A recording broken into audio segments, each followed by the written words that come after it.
أرسلناك شاهدا ومبشرا ونذيرا وداعيا إلى الله بإذنه وسراجا منيرا صدق الله العظيم وصدق رسوله النبي الكريم الأمين ونحن على ذلك لمن الشاهدين والشاكرين والحمد لله رب العالمين إن الله وملائكته يصلون على النبي يا أيها الذين آمنوا صلوا عليه وسلموا تسليما الصلاة والسلام عليك يا سيدي يا رسول الله وعلى آلك وأصحابك يا حبيب.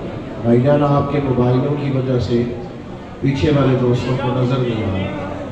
آپ تو میری بات سنتے ہیں, موبائل سے کام کر لیں. اللہ آپ کو سلامت رکھے. درود شریف پڑھیں بآواز بلند. الصلاۃ والسلام وعلى آلك وأصحابك يا حبيب الله.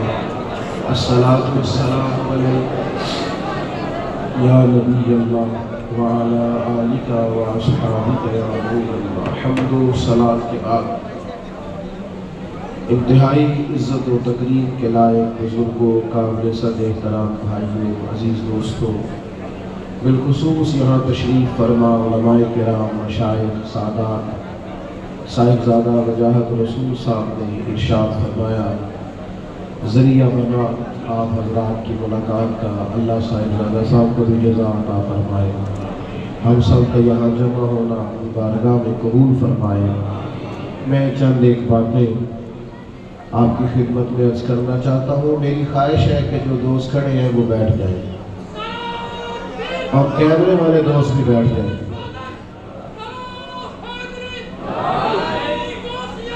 بھائیو, اللہ تعالیٰ نے قرآن مجید میں نبی پاک علیہ السلام کی عظمتوں کا بیان فرمایا ہے. تو ارشاد فرمایا کہ یا ایھا النبی انا ارسلناک شاہدا ومبشرا ونذیرا. اے محبوب علیہ السلام, بے شک ہم نے آپ کو گواہ بنا کے بھیجا ہے, خوشخبری دینے والا بنا کے بھیجا ہے اور ڈر سنانے والا بنا کے بھیجا. اور فرمایا وداعیا الی اللہ بإذنہ, اللہ کی جانب دعوت دینے والا بنا کے بھیجا ہے اس کے حکم کے ساتھ. وسراجا منیرا, اور آپ کو چمکتا ہوا آفتاب بنا کے بھیجا. عزیز بھائیو, اللہ کو سلامت, اللہ تعالیٰ برکت, آپ بھی بیٹھ جائیں. اللہ تعالیٰ سب کو برکات عطا کرے. حضور کے نام کی محفل ہے نا جی, اس کا ادب بہت زیادہ ہے. اس میں آپ اس طرح کھیلیں گے موبائلوں کے ساتھ تو یہ ویسے ہی ادب کے خلاف. اللہ سے دو چار دوست بنا لیں, باقیوں کو دے دیں, کافی ہو گیا, لیکن یہ اس پہ مصروف نہ ہو آپ. بھائیو, اللہ کریم نے ارشاد فرمایا کہ وداعیا الی اللہ, ہم نے آپ کو داعی اللہ بنایا ہے, اللہ کی جانب دعوت دینے والا. نبی اکرم صلی اللہ تعالیٰ علیہ وسلم نے جو عقائد اور نظریات ہمیں عطا کیے, عقیدہ توحید و رسالت کی صورت میں, وہ عقائد اتنے جاندار اور اتنے مضبوط ہیں کہ وہ بندہ مومن کو طاقتور کر دیتے ہیں. آپ دیکھیے, عرب کے لوگ مختلف قسم کی اوہام پرستیوں کا شکار تھے. ان کا یہ خیال تھا کہ جب حج کر کے وہ آئے ہیں تو وہ گھروں کے دروازوں سے داخل نہیں ہوا کرتے تھے, بلکہ چھتوں سے کود کر آتے. اور قرآن مجید فرماتا ہے کہ اس کو نیکی جانتے ہیں. پھر وہ بیت اللہ شریف کا طواف کرتے تو معاذ اللہ کپڑے اتار کے کرتے. اوہام پرستیاں, طرح طرح کی باتیں. مصر میں ایک دریا تھا, ایک عورت کو ذبح کر کے ڈالیں گے تو پھر دریا چلے گا. مختلف اوہام لوگوں نے پال لیے تھے. آج بھی مسلمانوں کے اندر ڈھیر ساری ایسی چیزیں آ گئی ہیں جو ضعف اعتقادی کا باعث بنتی ہے. اس کی کو ذرا کم کر دیں بھائی. آپ دیکھیے, لوگ علماء کے پاس نہیں جاتے, باباؤں کے پاس جاتے ہیں.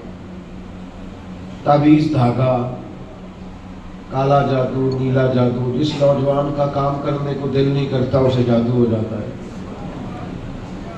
اور پھر یہ کہ کالی بلی رستہ کاٹ گئی تھی، اور پھر یہ کہ میں باہر نکلنے لگا تو کسی نے آواز دے دی تھی۔ عجیب قسم کی اوہام پرستیوں کا لوگ شکار ہیں۔ نبی پاک صلی اللہ تعالیٰ علیہ وسلم داعی اللہ ہے، سرکار نے لوگوں کے نظریات کو پختہ کیا۔ حضور علیہ السلام کے فیوزات روحانیہ سے لوگوں کے دل طاقتور ہوتے تھے، مضبوط فکریں، مضبوط عقیدے سرکار کے وسیلے سے مسلمانوں کو نصیب ہوئے۔ ہم جیسے جیسے دیکھیں نا تصوف اور طریق میں آپ کو عرض کروں، صوفیہ کرام کا اصل موضوع عقیدہ توحید ہے، اصل موضوع ان کا۔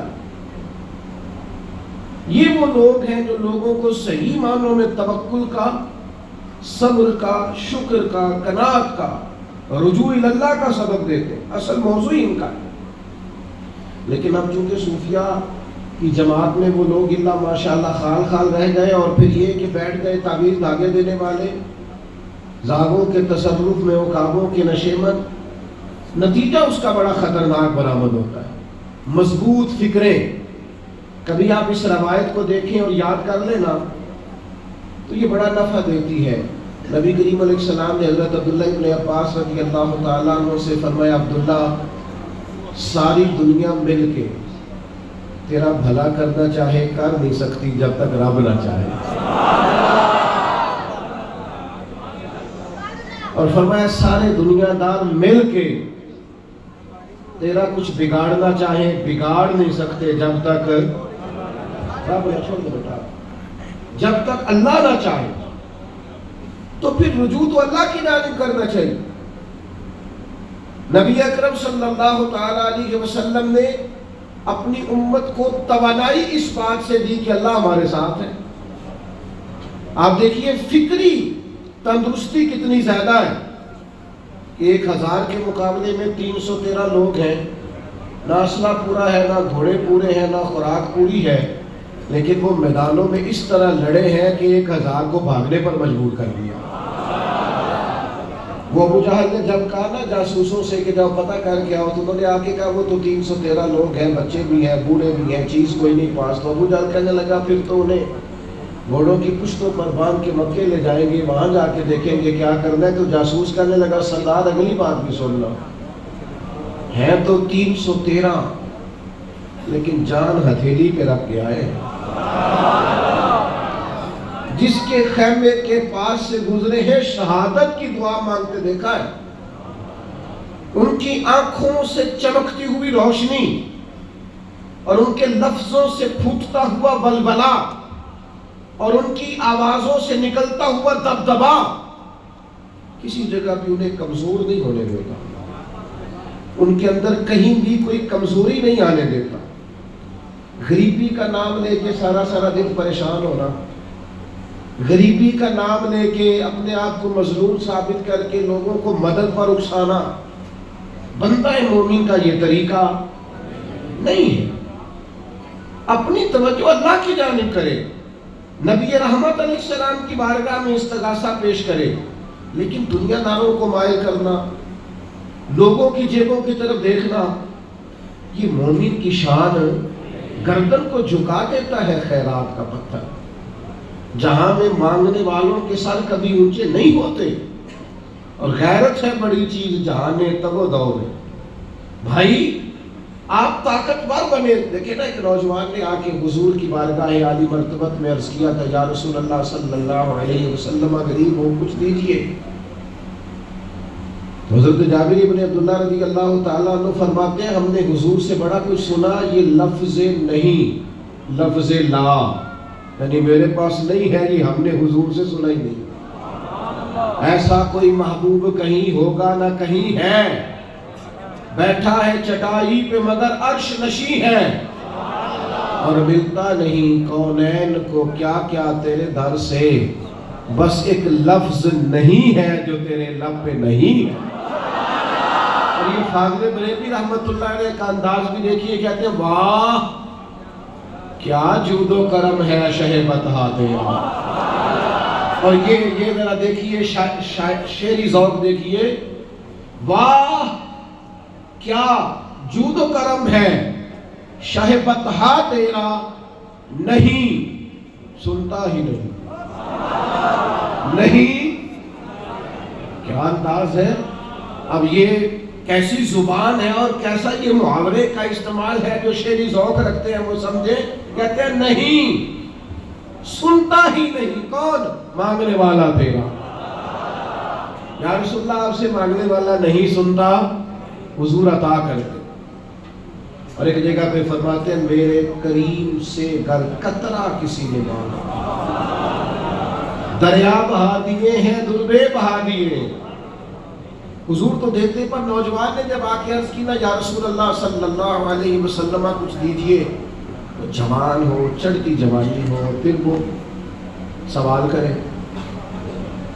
ہمارے ساتھ ایک دوست پڑھا کرتا تھا، یہ 3 مہینے کی چھٹیاں ہوتی تھی تو وہ مستریوں کے ساتھ مزدور لگ جاتا. ہم نے اسے کہا یار تو تب 9th 10th کے اندر مزدوری کرنے جانا، تو کہتا سی یار میں قد میرا ایڈا بڑا ہے اور ابا جی کو مانگ گیا شرم ہوگی. یہ سوچ نوجوانوں میں پیدا ہونی ضروری ہے. اب میں ابا جی سے مانگوں، مجھے تو دینا چاہیے. اس نے آ کے عرض کی یا رسول اللہ صلی اللہ علیہ وسلم کچھ دیجیے، تو حضور فرمانے لگے تیرے پاس کچھ بھی نہیں. اس نے کہا ایک پیالہ ہے میرے پاس گھر میں اور ایک کمبل ہے. اتنا غریب بندہ ہے کوئی محفل میں جس کے گھر میں ایک ہی پیالہ ہو، ایک ہی کمبل ہو؟ کوئی بھی نہیں اتنے بڑے مجمع میں. لیکن اگر کوئی ہماری غریبی کا رونا پوچھے تو میرا خیال ہے ہر تیسرا بندہ دوسرا بندہ غریب ہے، اور بڑا ہی غریب ہے. ایک پیالہ ایک کمبل. کریم نے فرمایا لے کے آؤ. وہ لائے تو محبوب فرمانے لگے کون خریدے گا؟ ایک نے کہا 1 دینار، ایک نے کہا 2 دینار. محبوب نے گولی لگوا دی، 2 دینار کا بیچ دیا. فرمایا جا 1 دینار کی روٹی لے جا. یہ نوجوانوں کو فکر دی کہ وہ انویسٹمنٹ بھی تم نے ذات سے اپنے گھر سے لینی ہے. وہ 10-15 ہزار کا ٹھیلا بھی کسی سے نہیں کہنا تو لگا کے دے. جاؤ 1 دینار کا کھانا لے جاؤ، 1 دینار کا کلاڑا خرید کے لاؤ. صحابہ فرماتے ہیں وہ کلاڑا لایا، پر نصیب دیکھو اس کلاڑے میں دستہ نبی کریم نے اپنے دستے مبارک سے لگایا. فرمایا جا جنگل میں جا کے لکڑیاں کاٹ اور بیچ، کھا بھی اور کھلا بھی، پی بھی اور پلا بھی. 10 دن مجھے نظر نہ آنا. یارو یہ کیا بات ہوئی؟ مایوس رہنا، کمزور رہنا، فلانے نے میرے ساتھ تعاون نہیں کیا تو میں پیچھے رہ گیا، فلانے نے ہاتھ نہیں پکڑا. تو اپنی دنیا آپ پیدا کر. اگر زندوں میں خود جدوجہد کر، میدان میں اتر، ہمت کر. حضرت حسن بصری رحمت اللہ علیہ کے پاس ایک نوجوان نے آ کے عرض کی حضور بس آج کے بعد میں نے کام نہیں کرنا. فرمایا تمہیں کیا ہوا ہے؟ کہنے لگا آج میں نے عجیب منظر دیکھا ہے. میں نے دیکھا ہے کہ ایک شیر نے شکار کیا بکرے کا، آدھا کھایا ہے، آدھا منہ میں پکڑ کے پہاڑی پہ چڑھ گیا. وہاں ایک نابینا لومڑی بیٹھی تھی، باقی کا اس نے اسے کھلایا ہے. تو حضور میں یہ سمجھ گیا ہوں کہ جو رب اس نابینا لومڑی کے لیے بندوبست کرتا ہے میرے لیے بھی کرے گا، لہذا میں نے کام نہیں کرنا. حضرت حسن بصری بڑا مسکرائے، فرمانے لگے کہانی میں کردار تو نے 2 دیکھے، ایک شیر ایک لومڑی. فرمانے لگے کیا بات ہے تیری، تو نے لومڑی بننے کا پروگرام بنایا، شیر بننے کا کیوں نہیں بنایا؟ تو شیر بننا، شکار کر، خود بھی کھا دوسروں کو بھی کھلا. یہ کیا بات ہوئی؟ امت کے جوان فائلیں لیے دفتروں کے چکر لگاتے اور اپنی بغل میں کاغذات لیے امبیسیوں کے پھیرے کاٹتے اور ایجنٹوں سے سوال کرتے کہ مجھے ملک سے باہر جانا ہے، کیا طریقہ ہے؟ یہاں رہ کے بھی محنت ہو سکتی ہے، اپنی مٹی پہ چلنے کا سلیقہ سیکھو. سنگ مرمر پہ چلو گے تو پھسل جاؤ گے. دوستو سنو، میرے قریب نے فرمایا جا لکڑی کا ایک پیشہ برا ہے میرے بھائیوں، ایک پیشہ، وہ ہے کسی کے آگے ہاتھ پھیلانا. باقی دنیا میں کوئی پیشہ برا جو ٹھیلا لگاتا ہے اور مالٹے بیچتا ہے اور سیب بیچتا ہے، بڑا عزت والا آدمی۔ یہ شارٹ کٹ چھوڑ دو، دوسروں پہ بھروسہ کرنا چھوڑ دو۔ وہ شاعر ایک بیٹھا تھا نا، شاعر ان سے ناراض نہ ہو جائیں، تو کئی دفعہ وہ شعر و شاعری میں بھی ان کی حالت بڑی خستہ ہو جاتی ہے۔ جن دنوں لوگ پتلے کپڑے پہنتے ہیں، بعض شاعروں نے ان دنوں میں بھی موٹی چادر لی ہوئی ہوتی ہے۔ تو ایک جگہ بیچارہ بیٹھا تھا کونے میں، اللہ ماشاءاللہ سب کی بات نہیں، تو حالت ایسی خستہ تھی، ایک بندہ 5 روپے پھینک گیا، تھا خوددار، بڑی تکلیف کو اٹھا اپنے پیسے۔ تو اس نے کہا آپ کی حالت بتا رہی ہے، آپ کو ضرورت ہے۔ اس نے کہا ضرورت پڑی تو اللہ رسول سے مانگوں گا، میرے سے کیوں مانگوں گا؟ شعر بڑا قیمتی کہا۔ اس نے کہا یہ آرزوئے کرم اور میں آپ سے کروں، یہ آرزوئے کرم اور میں آپ سے کروں، یہ بھیک اس کو دیجئے جس کا خدا نہ ہو۔ میں تو وارث ہے میرے اللہ رسول، میں کو لوارث ہوں کہ تیرے سے مانگتا پھروں؟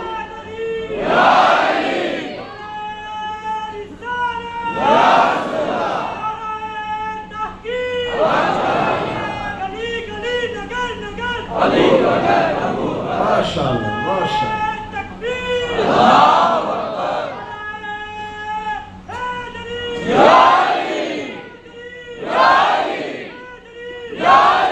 بس ہم سمجھے ہماری قیمت وصول ہو گئی، اگر خودداری پر نوجوان نعرے لگانے لگ گئے تو پھر تو بات بن گئی۔ لگتا ہے محنت کا ارادہ بن گیا ہے، انشاءاللہ تعالی کشکول ٹوٹنے کا ٹائم آ گیا ہے، کرم کی برکھا برسے گی، یہی ملت کا جوان قیادت کرے گا۔ اور یاد رکھنا، ہمیشہ قیادتیں غریبوں کے بچوں نے کی ہے، جنہوں نے آدھی قیمت پہ کتابیں لے کے پڑھی ہیں، بڑی ڈگریاں انہوں نے حاصل کی ہیں۔ یہ کمزور نہ پڑھو، نبی پاک داعی اللہ ہے، حضور نے جگایا ہے، 15 دن نظر نہ آنا، مزدوری کر۔ وہ نوجوان 15 دنوں کے بعد آیا، اب تیرا حال کیا ہے؟ اس نے کہا حضور پہلے ایک پیالہ تھا، اب سارے گھر کے برتن بن گئے۔ پہلے ایک بستر تھا، اب سارے گھر کے بستر۔ اور نوجوانوں، ہم نے سہارا بننا ہے۔ ماں سے کہنا ہے اب تو نے آنسو نہیں بہانے، تیرا پتر بڑا ہو گیا۔ بہن سے کہنا ہے اب تو کبھی پریشان نہیں ہوگی، تیرا بھائی بڑا ہو گیا ہے۔ بوڑھے باپ کے پاس بیٹھ کے کہنا ابا جی بس اب آنسو پوچھ لو، آج کے بعد پریشان نہیں ہونا، پتر جوان ہے۔ اپنی بیوی سے، بچوں سے کہنا کہ کسی خواہشات پوری کرنے کے لیے تمہیں دیر تک انتظار نہیں کرنا پڑے گا، ہم میدان میں ہیں، بس اپنی مٹی پہ چلنے کا سلیقہ سیکھو، سنگ مرمر پہ چلو گے تو پھسل جاؤ گے۔ نبی پاک نے محنت کو سپورٹ کیا ہے، مشقت کو سپورٹ کیا۔ حضور علیہ السلام نے فرمایا سب سے بہترین کمائی وہ ہے جو تو اپنے 2 ہاتھوں سے محنت کر کے کھاتا ہے۔ فرمایا اللہ کے نبی حضرت داؤد علیہ السلام محنت کر کے کمایا کرتے، سنگیوں کام کر۔ اور دوسری بات،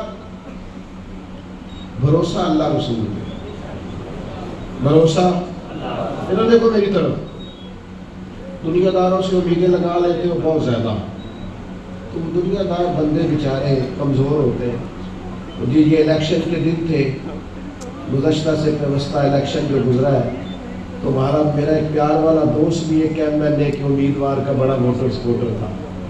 یہاں اس نے اس کا بیگ فوٹو والا لگایا ہوا تھا۔ میں رات کو دیر سے جلسے سے لوٹ رہا تھا تو وہ کھڑا تھا باہر، اور اندر امیدوار صاحب تقریر کر رہے تھے۔ میں نے کہا ادھر آ، تو آ گیا۔ میں نے کہا تو بڑا ووٹر سپورٹر ہے، جا تقریر سن جا کے، تیرا لیڈر تقریر کر رہا ہے تو باہر گھوم رہا ہے۔ کہتا ہے پیر صاحب جھوٹ پہ مارتا ہے، سارے جھوٹ بول رہا ہے، کرنا کرانا کچھ نہیں۔ تو میں کہ یار یہ ایڈے پکے ووٹر سپورٹر کو بھی پتا ہے کہ جھوٹ پہ مارتا ہے، تو ہم تو ویسے ہی سپورٹر نہیں ہیں، ہم نے تو کی محبت تو سیاست کا چلن چھوڑ دیا۔ ہم اگر عشق نہ کرتے تو حکومت کرتے۔ او بھائی، جب پکے ووٹر سپورٹروں کو امیدیں نہیں ہیں تو آپ کن سے امیدیں لگائے بیٹھے ہیں؟ آپ جدوجہد کریں، اور امیدیں اللہ رسول سے۔ نبی پاک علیہ السلام نے فرمایا جو رب پہ بھروسہ کرے گا اللہ کی رحمت اس کی کفایت کرے گی۔ مَن یتوکل علی اللہ فہو حسبہ، وہ اللہ پہ بھروسہ کرے گا، اللہ اس کے لیے کافی ہو جائے. ادھر دیکھو یار موبائلوں والے دوستوں، بات سنو، گھبراہٹ نہیں، ٹینشن نہیں، انزائٹی نہیں، ڈپریشن نہیں. مومن اور ڈپریشن، مومن اور انزائٹی، مومن اور ٹینشن. وہ جی مجھے پتہ نہیں مجھے کیا ہو رہا ہے، جی مجھے خوف آتا ہے. آپ کو خوف آتا ہے؟ مومن ہو گئے. آپ کو یہ کرونا کے دن تھے تو مجھے لے گئے ایک سرکاری ہاسپٹل میں، آپ کچھ یہاں بات کریں، لوگوں کو حوصلہ دیں. تو ڈاکٹر صاحب مجھ سے کہنے لگے جی مجھے نا تنگ جگہ میں بڑی گھٹن ہوتی ہے، تو موت سے بڑا ڈر آتا ہے، قبر تو بڑی تنگ ہوتی ہے. میں نے کہا ڈاکٹر صاحب کچھ بھی کرنے لگے، سانس ہی نہیں آتا، چاروں جانب سے بند ہے. تو میں نے کہا بچہ بھی تو ماں کے پیٹ میں سانس لیتا ہے. آپ نے تو سبحان اللہ کہا، وہ ڈاکٹر تھے، انہوں نے نہیں کہا. وہ کہنے لگی کہ تے اماں لئی دی صاحب. ہنستے نہیں جی، باتیں ہنسنے کو نہیں سنا رہا میں، فکری باتیں کر رہا ہوں. کہا وہ تو اماں آکسیجن لیتی ہے تو بچے کو جاتی ہے. تو میں نے کہا چلے ڈاکٹر صاحب وہ جو انڈے سے بچہ نکلتا ہے اس کے تو چاروں جانب کوئی صورت نہیں ہوتی سانس کی. تو مجھے کہنے لگے آپ کہنا کیا چاہتے ہیں؟ میں نے کہا میں یہ کہنا چاہتا ہوں قبر کی دو حالتیں، قبر دوزخ کے گڑھوں میں سے گڑھا بھی ہے اور جنت کے باغوں میں سے باغ بھی ہے.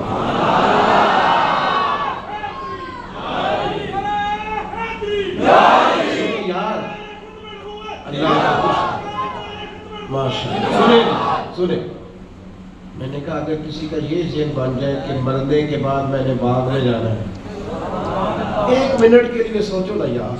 یعنی ادھر قبر بند ہوئی تو نیچے باغ، اور باغ بھی معمولی نہیں، جنت کے باغوں میں سے باغ. اور باغ ایسا شاندار جس میں آنکھ کھلی تو پہلی زیارت ہی مدینے والے باغ. آج پھولے نہ سمائیں گے کفن میں آسی، آج کی رات ہے ان سے ملاقات کی رات. وہاں جانے سے خوف آتا ہے. مومن خوف ٹینشن، مومن کو ایک ہی خوف ہے اللہ کا، رب سے ڈرتا ہے، اللہ کے سامنے کھڑے ہونے سے ڈرتا ہے. باقی مسائل کا خوف کرنا، غربت کا خوف کرنا، لوگوں سے ڈرنا، یہ نکل آئے آپ اس ٹینشن سے. رب جس کو عزت دے اس کی چھین کوئی نہیں سکتا. اللہ جسے رزق دے اس کے ہاں آنے سے روک سکتا کوئی نہیں روک سکتا. طاقتور ہو کے زندگی گزارے. نبی کریم علیہ السلام نے اپنے امتیوں کو مضبوط فکریں دی، توانائیاں دی ہیں. آپ غور کریں نا، حضور ایک جنگ سے واپس لوٹ رہے تھے، صحابہ بھی ساتھ تھے. ادبن صحابہ کرام علیہم رضوان ذرا دور دور ہٹ کے لیٹ گئے ادبن. یہ بھی میرے دوست نے سیدنا صدیق اکبر کے نام کا نعرہ لگایا نا، دن بھی سیدنا صدیق اکبر. بس میں اس وقت عنوان ان کا نہیں ہے، اتنی بات کرتا ہوں کہ دنیا میں ایک فلسفہ بیان ہوتا ہے کہ جو زیادہ قریب رہتے ہیں وہ زیادہ ادب نہیں کرتے. اور یہ کوئی غلط بات نہیں، ایسا ہوتا ہے اکثر. جو زیادہ قریب ہوتے ہیں وہ زیادہ مؤدب. لیکن حضرت صدیق اکبر کا کمال یہ ہے انہوں نے دنیا کے سارے فلسفے ہی غلط کر دیے. قریب بھی سب سے زیادہ وہی تھے اور ادب والے بھی سب سے زیادہ وہی تھے. فلسفہ ہی غلط قرار دے دیا. لوگوں کو بتایا کہ محبت رسول کی باری آئے تو فلسفے بدل جایا کرتے. قرب بھی سب سے زیادہ ہے اور ادب بھی سب سے زیادہ ہے. بس بیان ہو کس زبان سے مرتبہ صدیق اکبر کا کہ محبوب خدا محبوب ہے صدیق اکبر کا. اور لٹایا راہ حق میں گھر کئی بار اس محبت سے کہ لٹ لٹ کر حسن گھر بن گیا صدیق اکبر. لٹ لٹ کے حسن گھر بن گیا صدیق اکبر. تو صحابہ ادبن ذرا سرکار سے تھوڑا سا سائڈ پہ ہو کے لیٹ گئے. نبی کریم علیہ السلام نے اپنی تلوار درخت کی ٹہنی سے لٹکائی اور کریم بھی آرام فرما ہوئے. اچانک ایک کافر آیا، اس نے تلوار سرکار کی نکال لی. دیکھا حضور اکیلے اور پاس اسلحہ بھی نہیں ہے، تو حضور پر تلوار تان کے کہنے لگا اب آپ کو مجھ سے کون بچائے گا؟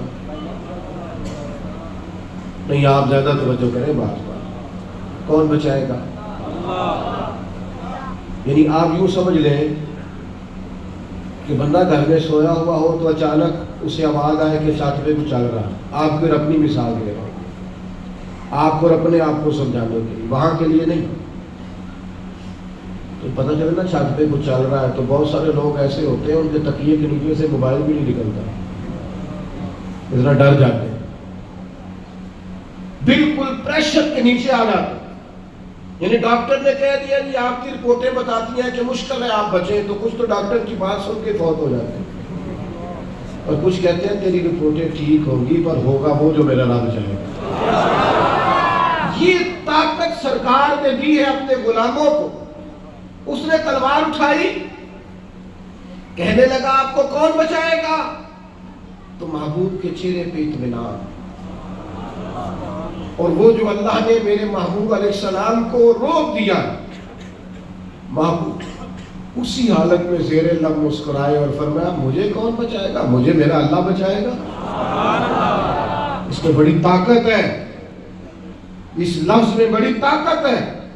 کوئی مشکل آئے تو تعلقات نہ لڑایا کرو، وہ فائلوں میں رکھے کارڈ نہ نکالا کرو کہ فلانے کو فون کرتا ہوں۔ کبھی بھی مشکل آئے تو سب سے پہلے مصلی بچھایا کرو، اللہ کے حضور حاضری دیا کرو، طاقتور ہو جاؤ۔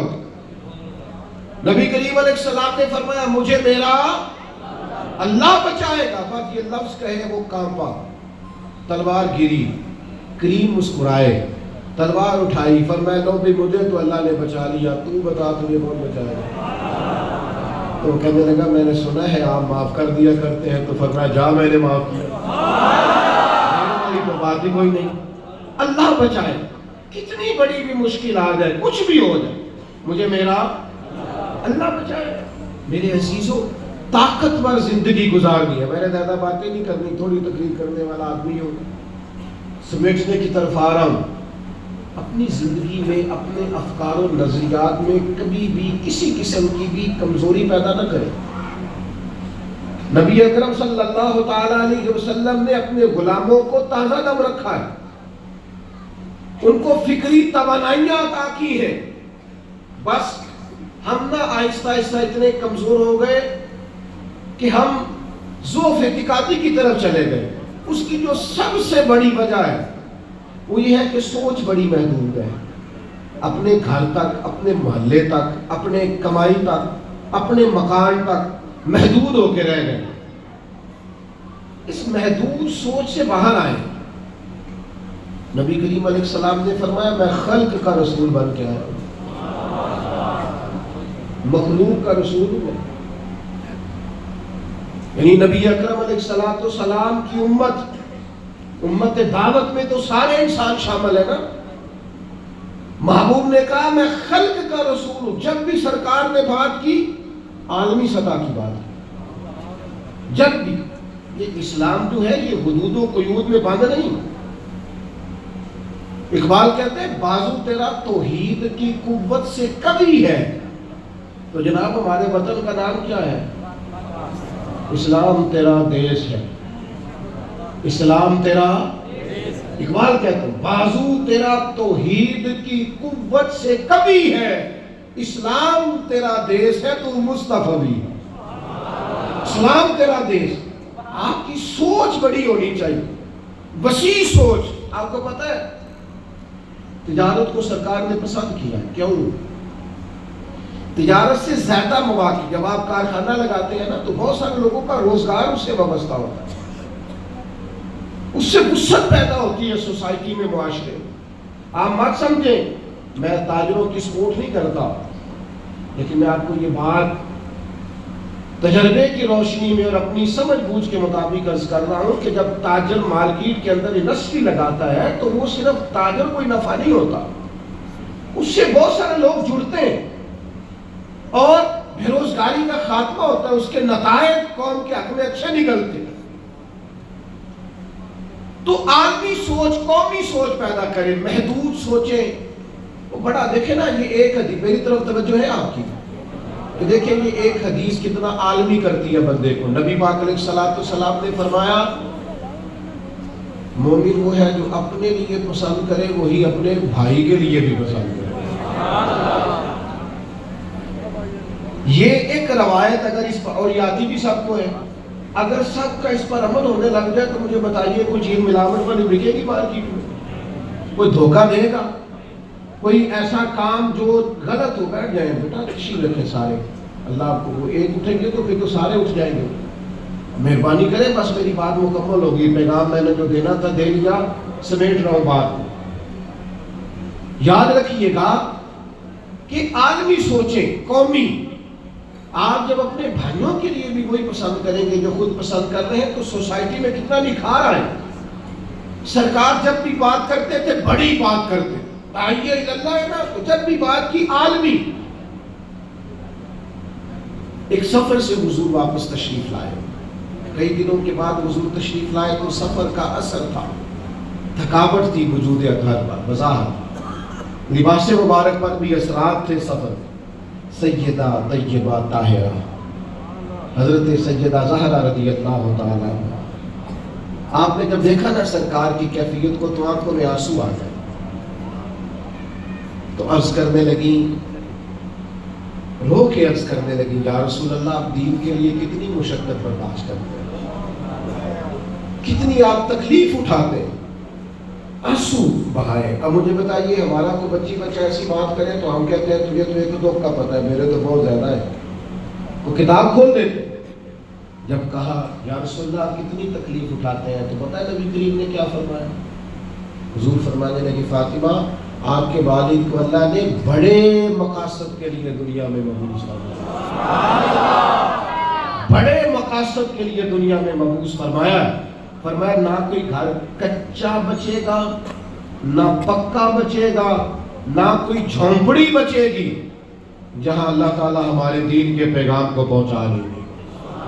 تو جب بڑے مقاصد کے لیے نکلنا ہے تو پھر یہ صحبتیں تو چلیں گی، یہ آزمائشیں تو چلیں گی۔ میرے بھائیوں، وسیع الظرفی، وسیع القلبی، کشادہ سینہ، بڑا دل، بڑا حوصلہ، بڑی سوچیں، بڑے افکار اپنی زندگی میں پیدا کریں۔ نوجوانوں، آرام پسندی تھوڑی کم کرو، ہر وقت لیٹنا، ہر وقت آرام تلاش کرنا، یہ کمزور کر دیتا ہے جوانوں۔ لقد خلقنا الانسان فی کبد، ہم نے انسان کو مشقت میں رہتا ہوا پیدا کیا۔ میں نے ابھی دوستوں سے کہا ہے، پھر آپ کی خدمت میں عرض کرتا ہوں، رات ہو گئی ہے تقریباً 11 گھنٹے کی، 7 بجے عشاء ہوتی ہے اور 6 بجے کے بعد عموماً سب جگہوں پہ فجر کی نماز ہوتی ہے، تو 11 گھنٹے کی رات بنتی۔ بہت زیادہ بھی ڈاکٹر کہتا ہے کوئی سوئے تو 8 گھنٹے سو لے، نیند پوری ہے۔ اگر عشاء کے بعد موبائل کرو جلدی بند، تو ذرا سحری میں اٹھو، بندہ ہو جوان اور اٹھ کے پڑے تہجد، تو مزہ نہیں آ جاتا۔ اور جو سحری کے وقت دعا کا مزہ ہے، جو دعا کی لذت ہے، نبی کریم علیہ السلام نے صبح صبح سیدہ پاک کو آواز دے کے کہا یہ ہماری تعلیم کے لیے، فرمایا اٹھو، یہ رب کریم سے سوال کرنے کا وقت ہے۔ پچھلی رحمت، پچھلی راتی رحمت رب دی کرے بلند آوازہ، او بخشش منگن والے تعالی کھلا جے دروازہ۔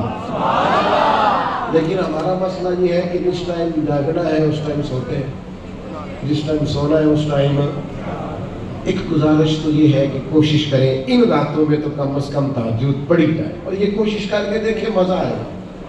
اور پھر ادھر ادھر لوگوں کو دکھ بتانے کی بجائے نا، جب تہجد کی 2 رکعتیں پڑھ لیں تو سارا اپنے رب کی بارگاہ میں عرض کر دیں، بوجھ بھی ہلکا ہوگا دل کا، راز بھی رکھا جائے گا اور کرم بھی ہو جائے گا۔ اور دوسری گزارش یہ ہے کہ سرکار دو عالم علیہ السلام نے نوجوانوں سے کہا تھا، جوانوں یا نکاح کرو یا روزے رکھو۔ یہ بڑے آسان دن ہے روزے رکھنے کے، کم از کم پیر کا تو ضرور رکھے گا۔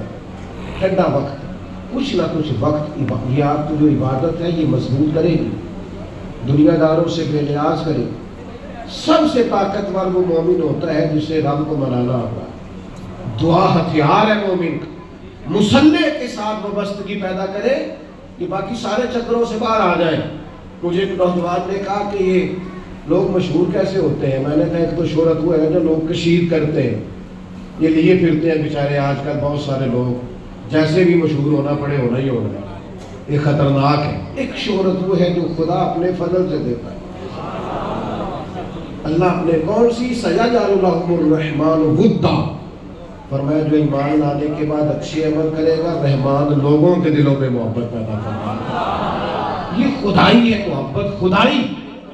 تو یہ کشید نہ کرے، اللہ جو عطا کرے اس پر توجہ کریں۔ ایک تو میں نے آپ کی خدمت میں یہ بات عرض کی ہے کہ ہم نے کوشش کرنی ہے، محنت کرنی ہے، کسی دنیا دار کے ہاتھوں کی طرف دیکھنا، محنت کریں گے انشاءاللہ، کوشش کریں گے۔ اور دوسرا بھروسہ کرنا ہے رب رسول، اور تیسرا ذہن رکھنا ہے ذرا وسیع قسم، محدود سوچیں پیدا نہیں کرنی۔ اللہ تعالی ہماری حاضری کو قبولیت کا شرف عطا فرمائے۔ اللہم صلی علی سیدنا و مولانا محمد معدن الجود والکرم وعلی آلہ وبارک وسلم۔ اللہ ہماری حاضری قبول فرما، ہمارے گناہوں کو معاف فرما، ہماری غلطیوں سے درگزر فرما، ہمارے علم کو نافع، عمل کو صالح فرما۔